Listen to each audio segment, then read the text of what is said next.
Amém. Obrigado, Senhor Deus. Obrigado porque nos deste essa vida. Obrigado, Senhor Deus, porque tu purificaste os nossos pecados.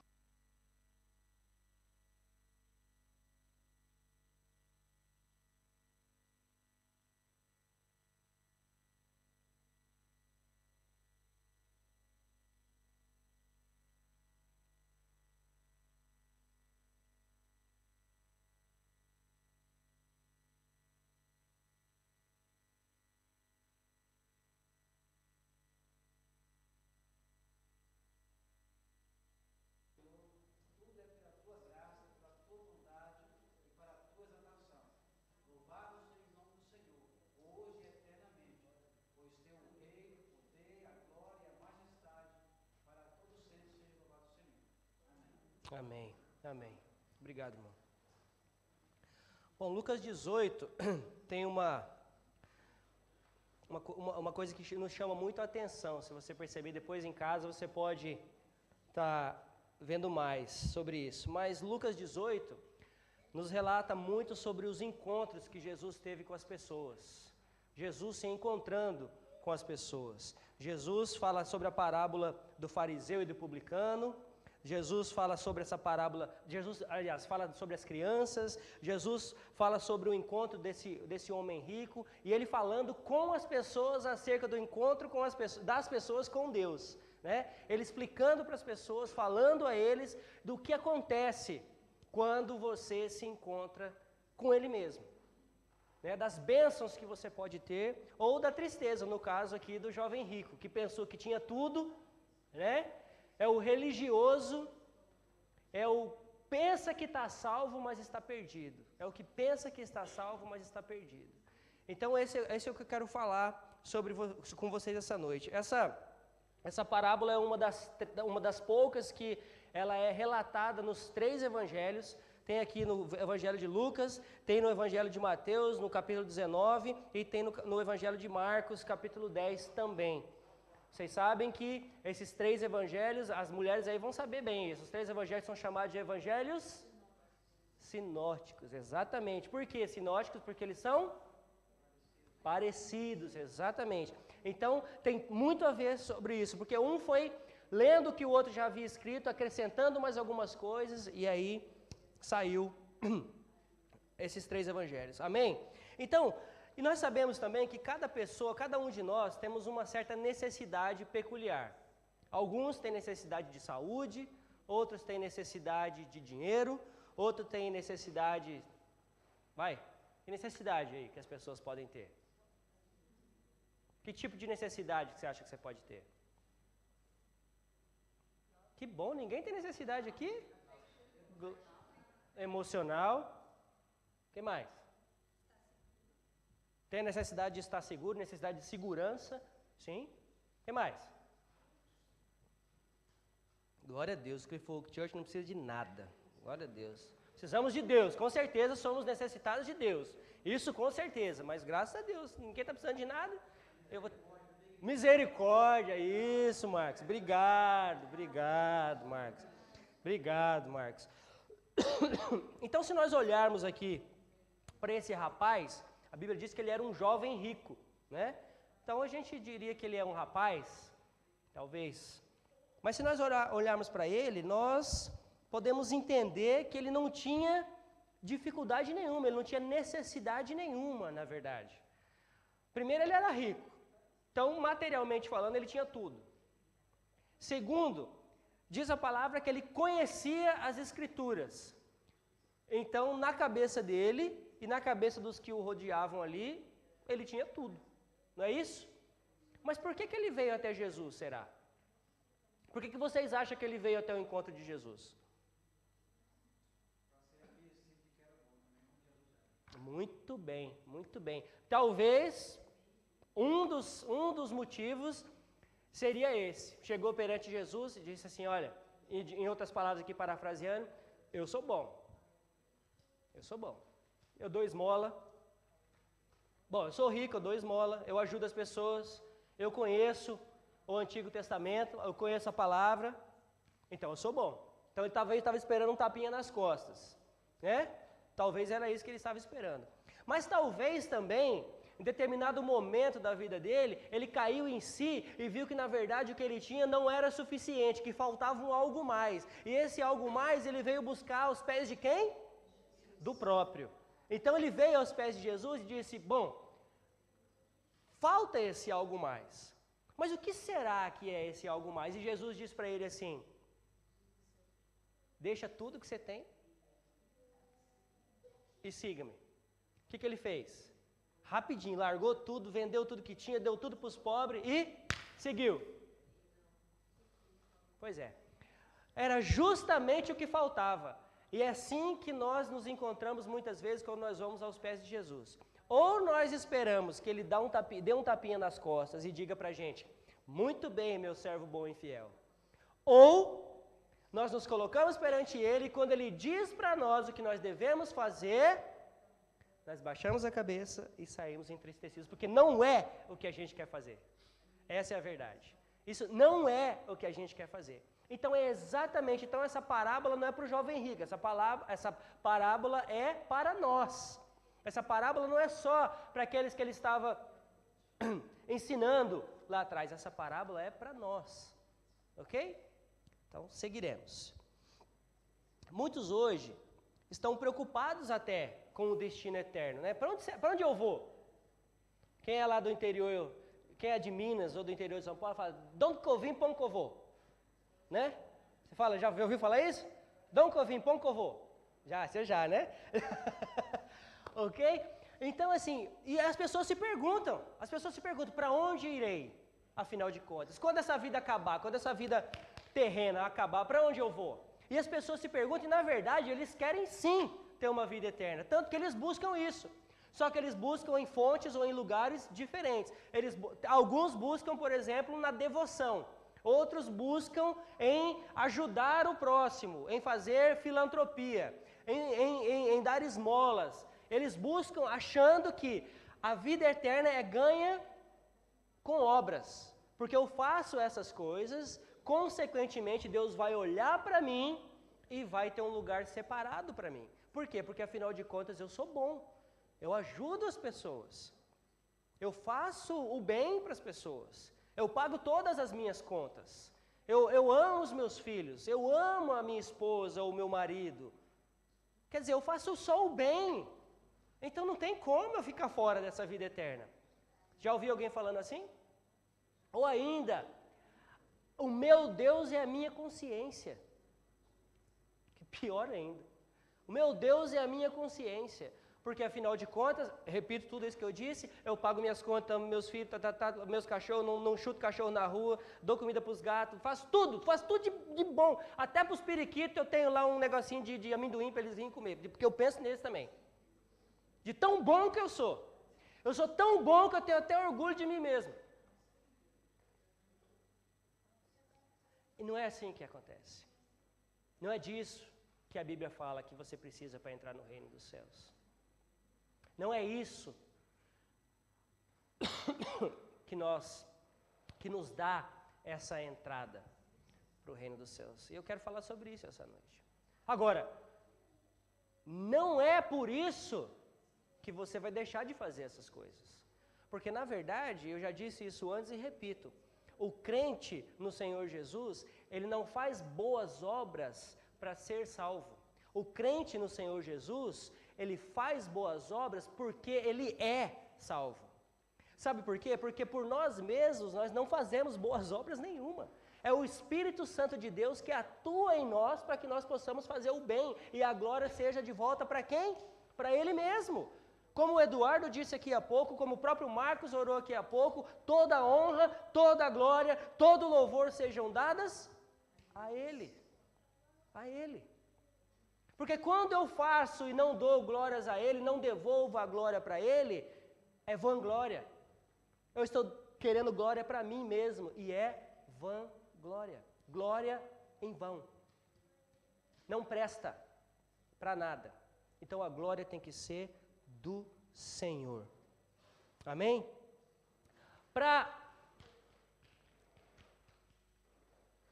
eu ter um backup, meu Deus. É. Não, para eu ter um backup do que eu estou dizendo. Me ajuda aí. Um resumo, não um respaldo, isso. Para eu ter um respaldo no que eu estou dizendo, eu gostaria que vocês abrissem sua Bíblia, por favor, em Efésios 2, vamos ler dos versos 8 e 9. Efésios 2, 8 e 9. Olha o que a Bíblia fala sobre salvação, e olha o que a Bíblia fala sobre obras, e olha o que a Bíblia fala sobre graça. Efésios 2, 8 e 9 diz assim: pois vocês são salvos pela graça por meio do quê? Da fé, e isso não vem de vós, é dom de Deus, não por obras, para que ninguém se glorie. É exatamente o que Paulo está rebatendo aqui. Vocês não são salvos pelas obras, e isso também não vem de vocês, é fé que vem do próprio Deus colocada em vocês. Nem a fé que você tem é sua para que você não se vanglorie. Nem a fé que você tem é sua para que você não bata no peito para dizer que você é bom. Isso vem do próprio Deus. É isso que Paulo está dizendo. E glórias a Deus por isso. Então vamos observar alguns pontos aqui desse texto que o irmão Marcos leu, para a gente poder aprender algumas coisas muito importantes aqui. Primeira coisa, ele era um religioso, mas ele estava perdido. Já disse isso, né? Começo e repito. Religioso, mas perdido. Olha o que ele diz, verso 18. Bom mestre, que hei de fazer para herdar a vida eterna? Nessa pergunta fica clara que ele não tinha certeza que ele tinha a vida eterna. Fica clara a pergunta. O que hei de fazer para herdar a vida eterna? Por quê? Porque ele estava ouvindo os ensinamentos de Jesus. Então aquilo com certeza colocou uma dúvida. Falou, opa, tem um ponto de interrogação aqui. E eu preciso questioná-lo, eu preciso saber então o que eu preciso fazer. Com a esperança de que Jesus falasse, não, tá tudo bem, tudo isso que você tem feito aí, você já está lá. Seu nominho já está lá, fica tranquilo. Mas não foi isso que ele ouviu. Então, ele era religioso, e não tem nada, e essa palavra, nós precisamos tomar cuidado com essa palavra religioso. Esse religioso aqui, que eu estou usando, que ele era profundo conhecedor das Escrituras. Então, se alguém te chamar de religioso porque você conhece as Escrituras, glórias a Deus por isso. Né? Agora, se alguém te chamar de religioso só porque você bate no peito, diz que vai à igreja, diz que faz isso, que faz aquilo outro, mas quando você vai lá fora, você não vive aquilo que você prega, aí você tem um problema. Ok? Então ele era um religioso, ele conhecia os 10 mandamentos muito bem, que aliás hoje em dia está difícil de achar quem conheça pelo menos os 10 mandamentos, não é verdade? Está difícil de achar religioso que conheça pelo menos os 10 mandamentos. Ok? E o jovem ainda chamou Jesus de bom, talvez com a intenção de receber algo em troca. Não, eu não sou bom, bom mesmo é você. E Jesus disse o que para ele? Ninguém aqui é bom, senão só quem? Deus. Senão só Deus. Ninguém aqui é bom não, amigo. Quer dizer, já quebrou ele ali, né? Fala, se você estava esperando receber isso de volta, você não vai ter. Ninguém é bom. Daí o jovem foi testado então em sua religiosidade. Jesus lhe perguntou, você conhece os mandamentos? Não adulterarás, não furtarás, não dirás falso testemunho, honra teu pai e tua mãe? Ele respondeu que todas essas coisas conhecia e guardava desde a sua infância. Versos 20 e 21. Era de fato um bom religioso. Mas fica claro aqui que apesar do bom religioso, mesmo guardando os mandamentos, mesmo tendo todo esse background dele aí, por trás da família que ensinou desde criança, ele não tinha certeza da sua salvação. Ele era religioso, mas ainda estava faltando algo. E ele foi a Jesus para querer saber que algo era esse que faltava. E aí a segunda coisa que nós aprendemos, que onde é que nós temos colocado as nossas prioridades? Onde é que nós temos colocado as nossas prioridades? O verso 22 diz, quando Jesus ouviu isso, que ele acabou de dizer ali em cima, ele disse, ainda te falta uma coisa, vende tudo o que tens, reparte com os pobres e terás um tesouro no céu. Vem e segue-me. Veja bem, Jesus aqui, e preciso deixar uma coisa clara, Jesus aqui não estava condenando riquezas. Ele não estava condenando as riquezas do jovem. Ele estava condenando o amor que o jovem tinha às riquezas. É diferente. Não tem problema nenhum você ter posses, você ter dinheiro. O problema é quando você coloca o seu amor nessas coisas acima de Deus. Aí é onde está o problema. Ok? Então tem muita gente que acha que se eu tiver posses, se eu tiver alguma coisa, então eu não vou para o céu. Então eu vou ter que vender. Não é isso que a Bíblia diz.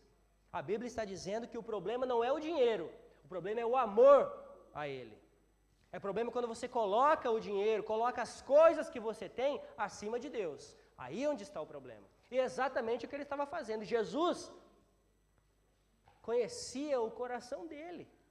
Sabia, Jesus sabia onde ele ia tocar. E disse para ele, então vá, vende tudo e me segue. O que ele fez? Saiu como? Feliz da vida, saltitante. Entristecido. Cabisbaixo. Qualquer coisa, gente, qualquer coisa, e agora eu digo qualquer coisa, que toma o lugar de Deus na sua vida se torna seu ídolo. E Deus, Jesus, não compartilha a glória dele com ninguém. É adoração a ele somente. Não são seus filhos, não é sua esposa, não é o seu marido, não são suas coisas, não são seus pais, ninguém e nem nada pode tomar o lugar de Cristo na sua vida. É Ele em primeiro lugar. É Ele em primeiro lugar. Precisa ser. Precisa ser. Amém? O encontro verdadeiro com Jesus, ele requer decisões. Quando você se encontra, vamos colocar assim, tá? Quando você se encontra com Jesus, ele exige de você que você tome algumas atitudes. Ele requer de você algumas medidas drásticas. Ele não diz para você, a Bíblia não nos ensina que nós éramos de uma maneira, vivíamos de uma maneira, e nós então nos encontramos com Jesus, Jesus nos salva e nós continuamos do mesmo jeito. É isso que a Bíblia ensina? Não. Pelo contrário, a Bíblia diz que por causa desse encontro, nós somos transformados. Nós somos regenerados. A Bíblia diz, inclusive, isso chama inclusive de um novo nascimento. Ou seja, se você está nascendo de novo, você é uma nova pessoa. Você não é mais a mesma pessoa que era antes de Cristo. Então você tem uma vida antes de Cristo e você tem uma vida depois de Cristo. A mudança é drástica? Sim, claro que é. Só que essa mudança pode levar mais tempo para algumas pessoas? Sim, também. Tem gente que muda mesmo da água para o vinho. Só que tem gente que leva um pouquinho mais de tempo. É um processo. Mas não pode ser a mesma pessoa. Não pode ser a mesma pessoa. A Bíblia diz em João 14,15 que aquele que me ama guarda os meus mandamentos. Aquele que me ama guarda os meus mandamentos. Uma pessoa ela pode ser religiosamente perfeita e ainda estar perdida. Por quê? Por quê? Que você pode ser religioso, você pode guardar todos os mandamentos, guardar não, você pode saber de cor todos eles, e ainda assim pode ser perdido. Por quê? Por quê? Porque está faltando o principal, está faltando Cristo na sua vida. Está faltando Cristo. Quem era assim? Os fariseus eram assim, lembram-se? Os fariseus, Jesus chamou eles de quê? Sepulcro caiado. Aquele famoso ditadinho lá do Brasil, né? Por fora bela viola, por dentro pão bolorento. Exatamente isso, sepulcro caiado. Bonito, formoso, limpo por fora e por dentro podre. Podre, essa é a palavra, podre. Porque o que tem dentro de um túmulo? Podridão, tem verme, exatamente. E quando passa um tempo, depois só fica ossos secos ali. Isso é o que tem dentro de um túmulo. Então é isso, disso Jesus chamou aquelas pessoas. Porque eles eram somente somente da boca para fora, só o visual, mas o que interessava que estava lá dentro não existia. Então eles eram assim.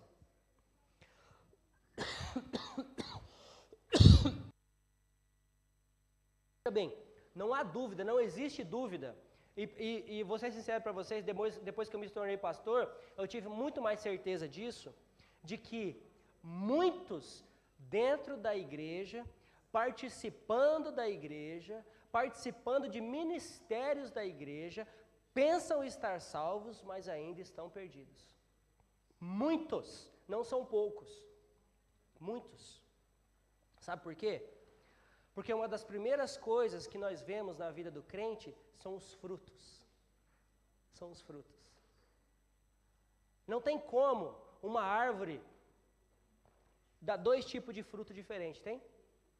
Uma árvore não dá 2 tipos de fruto diferentes. Uma árvore vai dar fruto e pronto. E a Bíblia diz que nós devemos dar bons frutos. O crente no Senhor Jesus tem que dar bons frutos. Então não existe dúvida nenhuma que hoje ainda dentro da igreja existam perdidos. Porque nunca, repito, nunca colocaram Deus como prioridade em suas vidas. Acham que estão salvos, acham que estão fazendo algo para Deus, acham que estão servindo a Deus e aos seus irmãos e por isso acham que estão salvos. Mas nunca, na verdade, colocaram Deus como prioridade em suas vidas.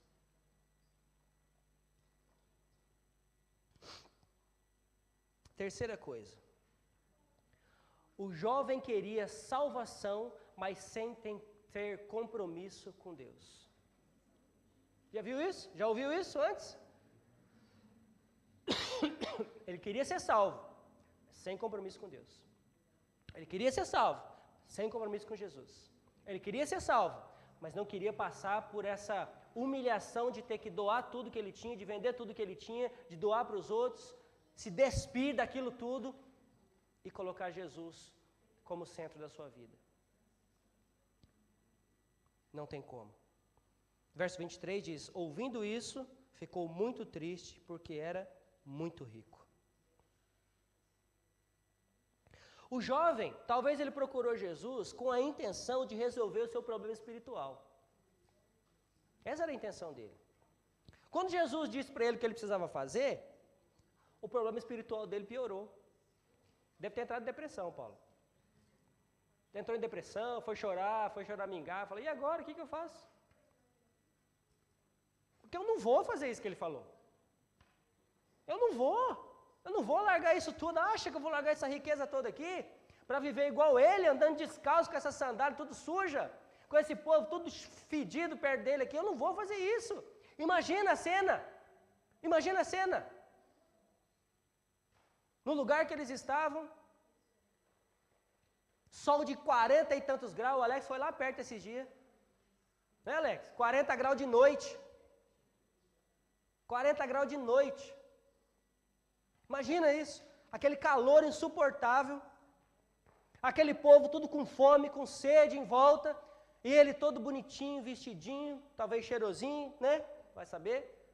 E ele olha para o lado, aí ele olha para cá e lembra, olha para a casinha do papai, olha para Jesus, olha para os irmãos dele, olha para os irmãos aqui que estão andando com Jesus, fala: quero isso aqui não. É isso aí, gente, é isso aí. E a Bíblia, ela diz que isso aqui está cheio de coisas dentro da igreja. Paulo, ele rebate isso da igreja o tempo todo. Porque nós queremos viver uma vida cômoda, mundana e servir a Deus ao mesmo tempo. Mas aí é onde eu te digo que essas pessoas estão perdidas dentro da igreja. Estão perdidos dentro da igreja. Jesus, ele não está interessado, veja bem, Jesus não está interessado no que nós queremos, Jesus está interessado no que nós precisamos, e nós precisamos é dele. Nós precisamos dele, da misericórdia dele, da graça dele. Ele não está interessado no que eu peço para ele. Ele pode me dar? Claro que pode. A Bíblia diz, você tem que orar sem cessar, você tem que orar. Se você tiver a fé do tamanho de um grão de mostarda, diga aquele monte, pula no mar. Ele vai pular, não é isso? Não diz assim? Agora, Como que eu oro? Eu mando um monte, ou eu digo, Senhor, se for da sua vontade, manda aquele monte pular. E ele pode fazer para glorificar ele mesmo ou não? Aí é que está o segredo, gente, nós oramos errado. Nós oramos a nossa vontade. Veja bem, não está errado orar a sua vontade. Ok? Lógico, eu oro também, eu peço as coisas para Jesus. Claro que eu peço. Agora nós precisamos saber como orar, nós precisamos saber como chegar a Ele. E outra coisa, nós precisamos também, é difícil? Claro que é difícil, mas nós precisamos orar também, Senhor, faça a sua vontade. Faça a sua vontade na minha vida. E é isso que ele estava ensinando aqui. Olha, se é isso que você quer, se é a salvação que você quer, então é isso que você tem que fazer.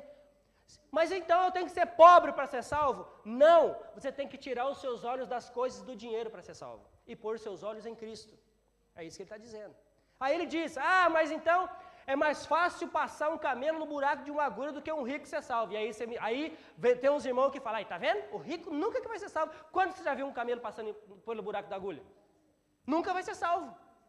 Mas aí você esqueceu do restante do versículo, que ele diz, mas o que é impossível para o homem é possível. Então, Deus pode passar um camelo no buraco de uma agulha? Pode. Então, pode um rico ser salvo? Pode. Pode. É só ele tirar o foco das coisas, tirar o foco do dinheiro, e, aliás, usar essas coisas para honrar e glorificar o nome do Senhor, que ele vai ser salvo sim. Ele vai ser salvo sim. É isso que nós precisamos prestar atenção. Nós não podemos tirar o texto fora do seu contexto para falar o que a gente quer. Não, precisamos prestar atenção no que está escrito. Não tem como. As pessoas hoje em dia, elas querem salvação, eles desejam vida eterna, mas não querem abandonar seus pecados. Nós temos pecados de estimação. Sabia? Você dorme com ele embaixo do travesseiro todo dia. São aqueles que ninguém conhece, são aqueles que ninguém sabe, são aqueles que a gente não fala, que a gente tem sequer vergonha de mencionar, são esses pecados de estimação. E o pior não é ter esses pecados, porque quando nós temos esses pecados e o confessamos ao Senhor Jesus, Ele é fiel e poderoso para nos perdoar. O problema é que nós não fazemos, nós temos pecados de estimação porque nós gostamos desses pecados. Porque você só tem alguma coisa de estimação quando você gosta. Você só vai ter um cachorro de estimação se você gostar de cachorro.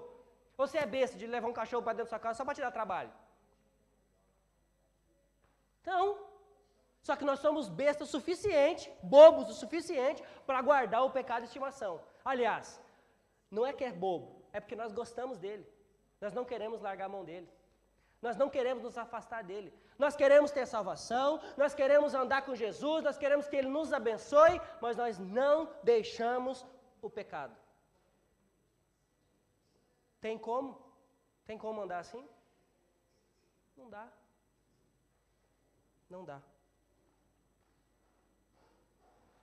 Não podemos nos enganar. Não existe salvação sem compromisso com Deus e sua palavra. A fé vem pelo ouvir a palavra. O Espírito Santo te toca a partir do momento que você está ouvindo a pregação do Evangelho. Não tem como, a partir do momento que você assumiu o compromisso, o que acontece com você? Automaticamente você está salvo. Não tem como, gente. Não tem como separar essas duas coisas. No caso desse jovem, o problema dele era a riqueza.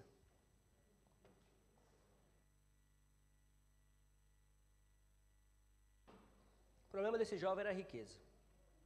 Bom, eu sei que aqui, eu estou olhando para todo mundo aqui, eu sei que aqui ninguém é rico. Então o seu problema não é riqueza. Não é não, mulher. Ninguém aqui é rico. Tudo pobre. Tudo pobre. Tudo vende o almoço para comer a janta. Materialmente falando.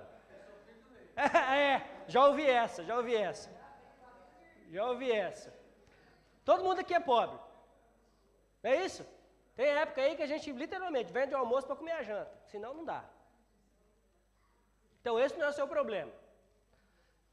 Talvez você tenha amor ao dinheiro, esse é um problema. Que você não tem ainda, mas você acha que você vai ter um dia. E aí você ama tanto ele que você até sonha com ele todo dia. Esse é um problema também. Então, no caso do jovem, esse era o obstáculo dele. E no nosso caso? Qual é o obstáculo? Qual é o nosso obstáculo que nos impede de nos entregarmos verdadeiramente a Deus e colocar os nossos olhos fitos nele? O que nos impede?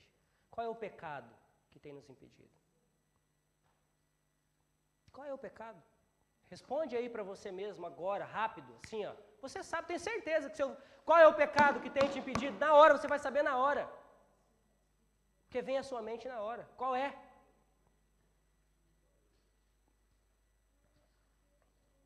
Eu não sei qual é o problema. Não sei qual é o seu pecado. Também não quero nem saber, misericórdia. Já sei de muitos, dos meus, pelo menos. Da minha esposa, sei de alguns, que ela me conta. Né? Mas, se nós desejamos ter vida com Cristo, nós precisamos abandonar esse pecado. Nós precisamos abandonar esse pecado.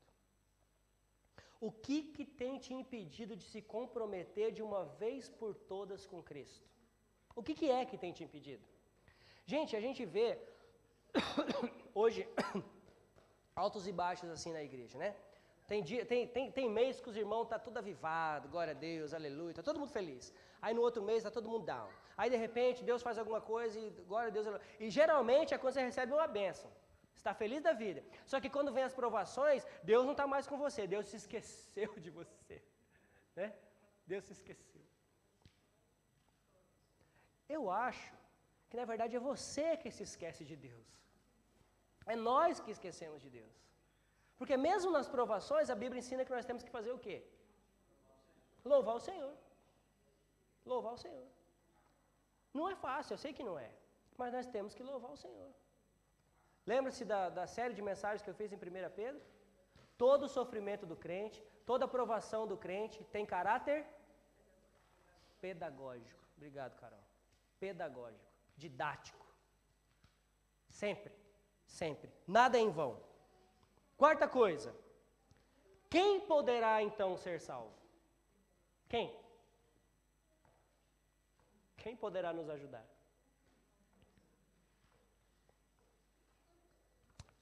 E os que ouviram isso disseram: logo, quem pode salvar-se? Verso 26. Mas Jesus respondeu: as coisas que são impossíveis aos homens são possíveis para Deus. Uma coisa precisa ficar muito bem entendida aqui entre nós, de uma vez por todas.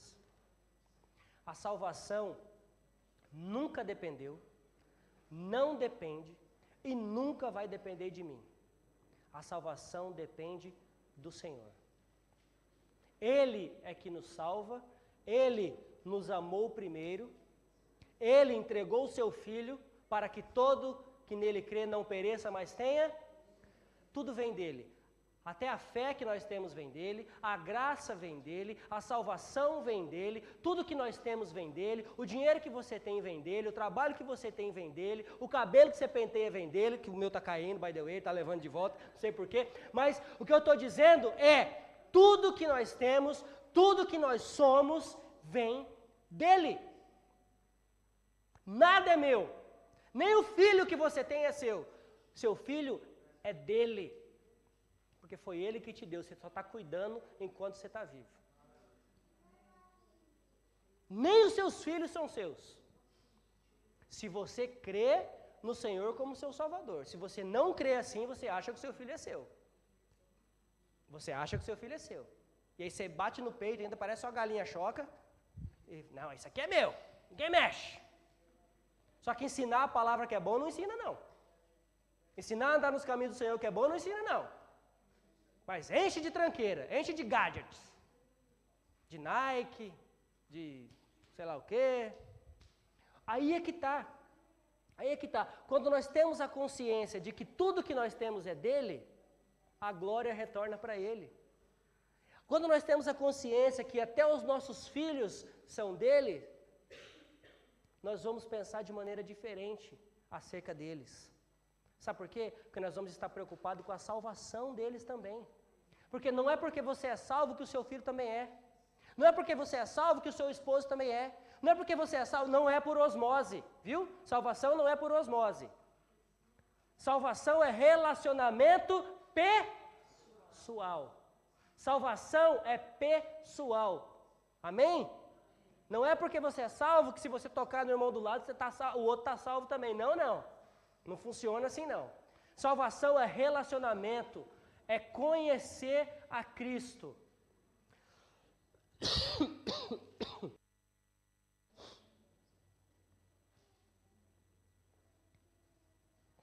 Quando nós temos compromisso com Deus, o verdadeiro, Ele mesmo nos leva a termos atitudes diferentes.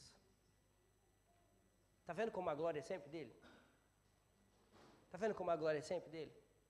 Quando nós temos relacionamento com Ele, nós até queremos fazer errado, mas Ele mesmo nos impele. O Espírito Santo, com gemidos inexprimíveis, diz para você, não é por aí. E a gente é teimoso. E Ele está falando, não é por aí.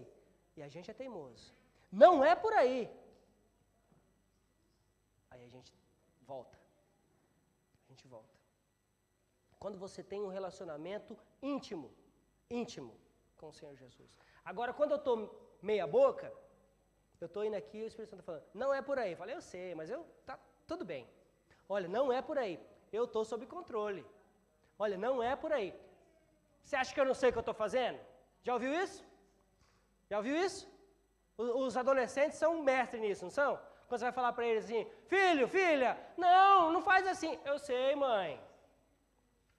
Eu sei, pai. É assim que a gente faz com Deus também. Eu sei, como se a gente soubesse de alguma coisa.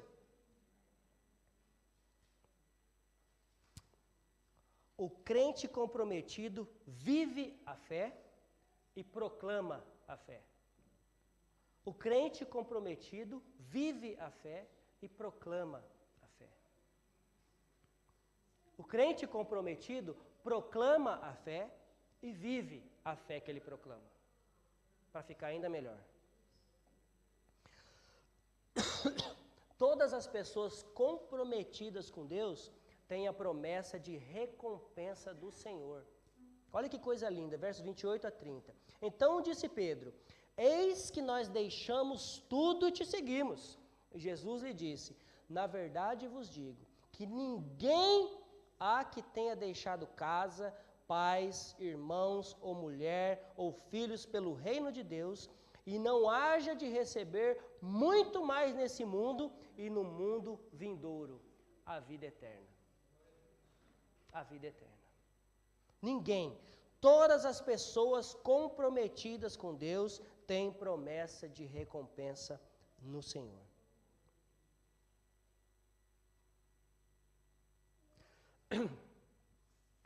Vamos recapitular aqui os pontos? Religioso, mas perdido. Onde estão as nossas prioridades? Terceiro, o jovem queria salvação sem compromisso. Quarto, quem pode ser salvo? Já respondi essa pergunta. E agora para concluir. Para você, ou para que você, na verdade, para que você tenha a vida eterna, você tem que ser muito mais do que religioso. Para que você tenha a vida eterna, você não basta saber, conhecer a sua Bíblia. Para que você tenha a vida eterna, você tem que conhecer a sua Bíblia, porque através dela você tem relacionamento com o Senhor Jesus. Se você falar para mim que você tem relacionamento com o Senhor Jesus, sem conhecer a Bíblia, que é a palavra dele, eu vou colocar em dúvida aqui a sua salvação. Se você falar para mim que conhece a palavra e que não tem um relacionamento com o Senhor Jesus, piorou. Piorou. Agora, se você me disser que, mesmo falho, mesmo fraco, mesmo pecador, mesmo o imundo muitas vezes, por causa do pecado, que nós nos metemos nele. Nós temos fé no Senhor Jesus Cristo, porque Ele mesmo colocou em nós.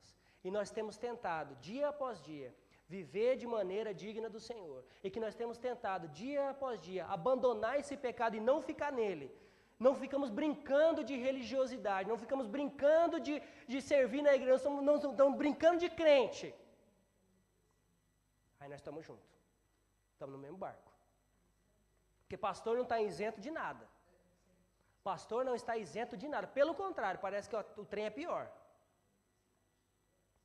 Então, aí nós estamos juntos. Porque é isso que eu oro a cada dia. Senhor, me faz crescer de glória em glória. Todo dia. Senhor, trabalha na minha vida todo dia. Senhor, tem dia que eu levanto de manhã e já peço perdão pelos pecados que eu ainda vou cometer. Que eu sei que eu vou. Senhor, me perdoe pelas coisas que eu ainda vou falar. Me perdoe pelas coisas que eu ainda vou fazer. E mesmo orando assim, adivinha o que acontece meio-dia? Adivinha o que acontece meio-dia? Se não antes. Pois é.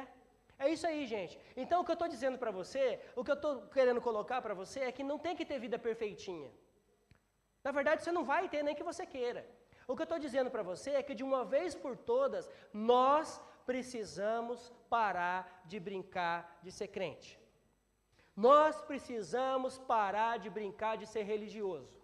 Nós precisamos ter um compromisso com Deus e com a sua palavra. Nós precisamos parar de achar que porque estamos fazendo as coisas para Deus, somos salvos. Esse é o pior erro da igreja contemporânea. Esse é um dos piores erros da igreja contemporânea.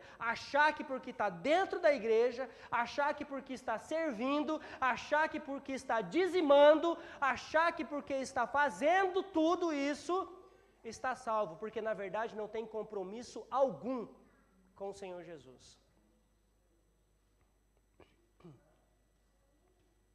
Não é à toa que o Senhor Jesus disse que quando chegasse o dia, alguns iriam virar para ele e falar, Senhor,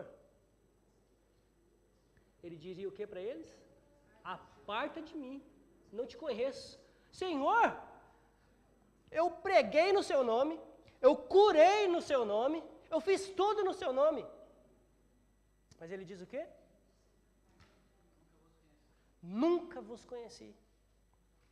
Nunca vos conheci. O nome do Senhor é tão poderoso, veja bem, esse versículo chama a nossa atenção, que o nome dele é tão poderoso, que até esses que nem criam, curavam e faziam no nome dele, e as pessoas curavam mesmo.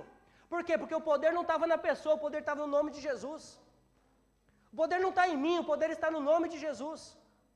O poder não está em nós, o poder está no nome de Jesus.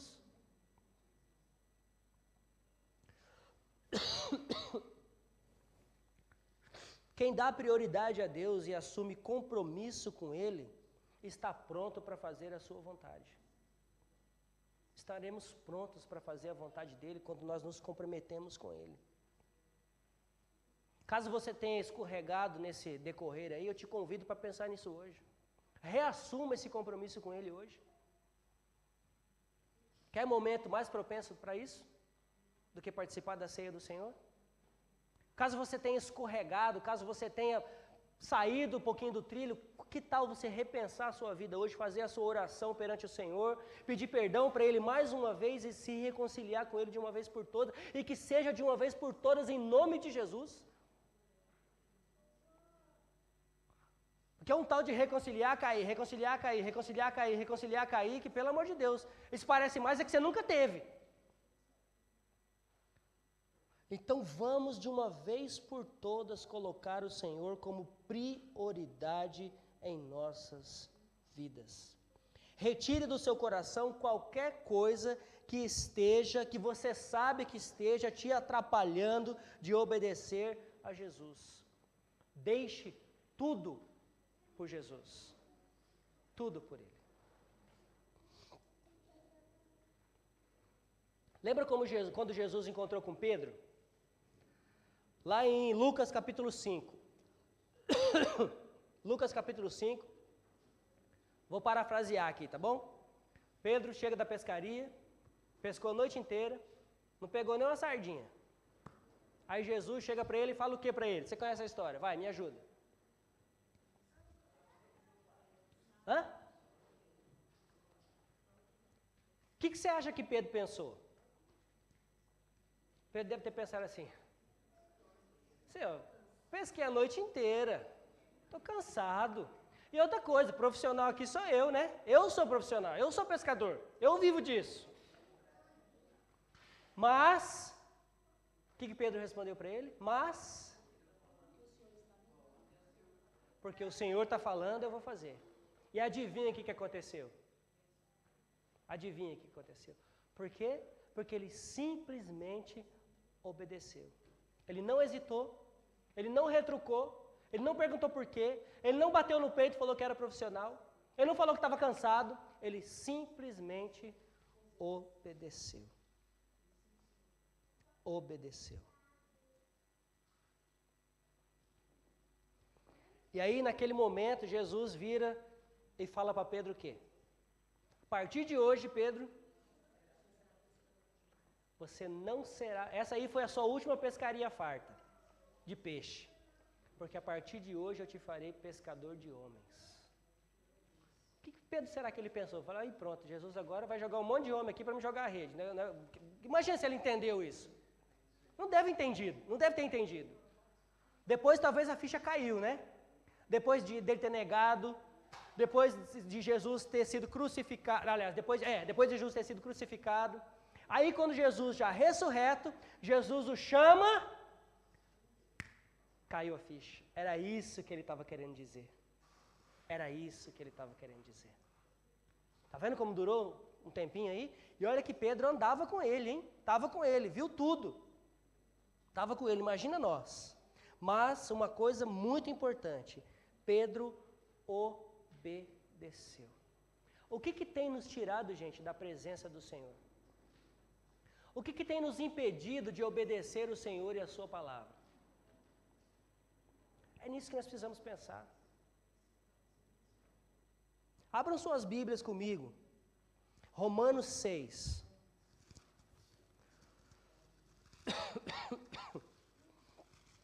Romanos 6.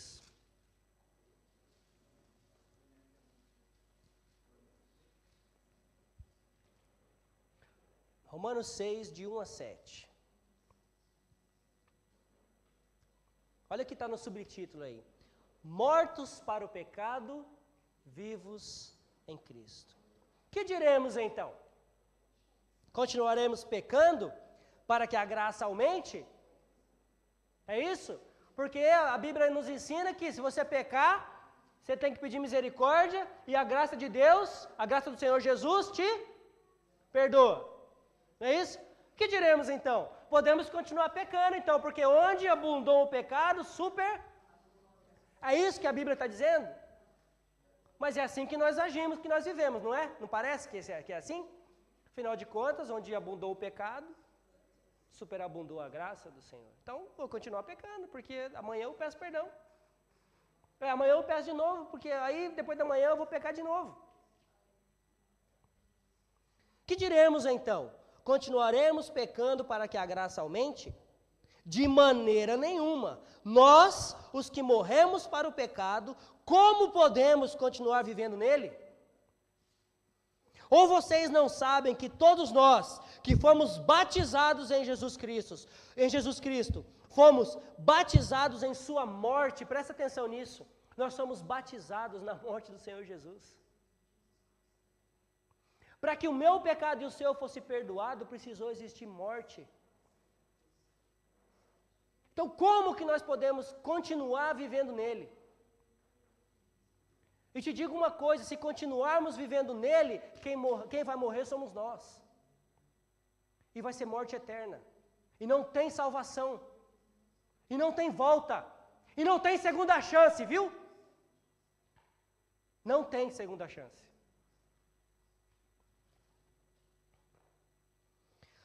Ou vocês não sabem que todos nós que fomos batizados em Cristo Jesus, fomos batizados em sua morte. Portanto, fomos sepultados com ele na morte por meio do batismo, a fim de que, assim como Cristo foi ressuscitado dos mortos, mediante a glória do Pai, também nós vivamos uma vida nova. Se dessa forma fomos unidos a ele na semelhança da sua morte, certamente o seremos também na semelhança da sua ressurreição. Pois sabemos que o nosso velho homem foi crucificado com ele, para que o corpo do pecado seja destruído e não mais sejamos escravos do pecado, pois quem morreu foi justificado do pecado. Se estamos em Cristo, devemos repudiar o pecado. Nós somos mortos no pecado e ressurretos com Cristo, para a glória dele mesmo. É assim que devemos viver, irmãos. É assim que nós devemos buscar todos os dias das nossas vidas. Infelizmente, repito, tem muita gente dentro da igreja achando que está salvo e está perdido. Então tome uma atitude. Tome uma atitude. Em nome de Jesus. Em nome de Jesus. Gostaria de convidar o Marcos e a Anália para me ajudar aqui com a ceia, por favor.